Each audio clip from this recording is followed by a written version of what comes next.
brainwashed me to hate my dad for their divorce, but I found out 13 years later my mom had an affair with his friend while he was in the army. My mom had been married to my dad for 9 years before she cheated and left him for his best friend who is now my stepdad. My father served in the army and his best friend was this rich guy who I saw hanging out with my mom at that time. During the divorce my mom told me that my dad was abusive, controlling and was not there emotionally, so that's why she was leaving him. She told me that my dad treated her badly, called her names and did not love her. At the time I was only 10 years old. My mom got primary custody and dad was stuck paying child support. I only got to see my dad on 2 weekends per month. After that I held some resentment towards my dad.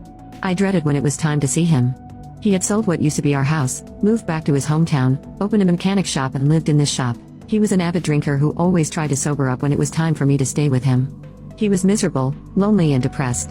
He always tried to clean up his house when I went to stay with him even though it still smelled like drinks, gasoline and those car oils. When I turned 15 I started to see him less.